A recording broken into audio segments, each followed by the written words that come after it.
I'm so excited about today's Chapel Collective.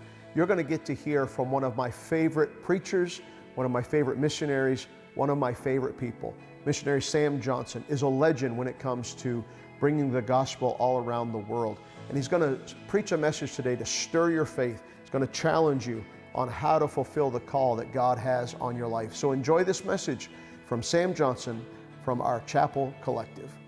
I love Jesus and Jesus loved me. And then the missionary came and he preached about a world that was lost. And as a boy, God called me to missions. Now, I'm not suggesting this morning that you know or will receive a specific call. Prepare yourself for that. But whatever you do, choose your focus. I'm going to be the best student. I'm going to be the kindest person. I'm going to wash the best dishes. I'm going to rake the best grass. I'm going to clean my room. Always. All those things you choose. Oh, that preacher this morning, he didn't. I'll be gone in a little bit. So just choose your focus. Paul said, brothers, I do not consider myself yet to take hold of it, but one thing I do, forgetting those things which are behind and straining ahead, I press toward the goal of the prize for which God has called me in Christ Jesus. There are going to be some people in your life that are going to betray you. They're going to disappoint you. They're going to hurt you. But you choose to forgive them. You choose to go straight ahead. You choose your attitude. And you choose your focus. You choose your focus. I alluded to it last night in my message, but while I was in Tanzania, the superintendent, who today is the #1 superintendent of the world, Dr. Barnabas Mokambali, he has been asked by the World Pentecostal Fellowship to be the head of all church planning for the world. You know why? Because he set the example. So he said to me one day, he said, could you bring a couple of, 3-4 pastors, and we'll do a couple of district councils, and they'll all preach 2-3 days.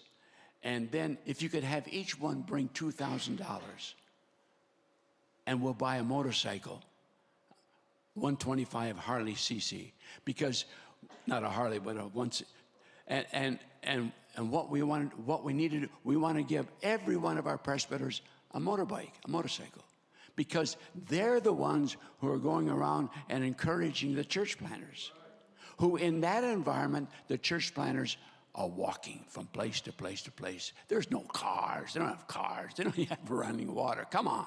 So we want to provide for them. We want to provide for them a motorcycle. Oh, I said, I can do that. Of course, that's no problem. So I brought some guys over. We had a district council here and district council there. The door opened the last night. They rolled down the motorbikes. They were all had ribbons on them. The women in the audience went crazy. These presbyters that were there jumped up on the bikes. They'd probably never been on a bicycle before, but they jumped up on the motor. Wow, this is for me, this is for me. So the next day, I asked Dr. Barnabas, how many presbyters do you have?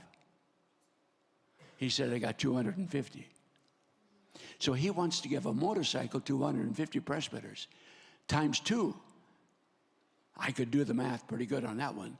That's $500,000. Try that on for size. So I begin to think, how can I do this? So I begin to arrange teams, and I had teams going over, and we're buying motorcycles, and one day I realized that I had lost my focus. I had sinned. I told Barnabas, I said, sorry, I'm sorry, I love you, man. You went up, but I've lost, and I'm not going to, no, I'm not. And thank God I got out of it, because today they have 850 presbyters. Times 2, you figure that one out. I can't go that high in my math. So, and they had 10 districts, now they have 71. And he helped each superintendent to have his own car. I didn't do that. He did that. That's his focus. That's not my focus. So don't lose your focus. Whatever you're going to do, don't lose it. If you're going to become a pastor, you're pastoring the whole body, not just kids, not just children, not just old folks, everybody. You be the best pastor that community has ever had. And you are all purpose to everybody because you maintain your focus.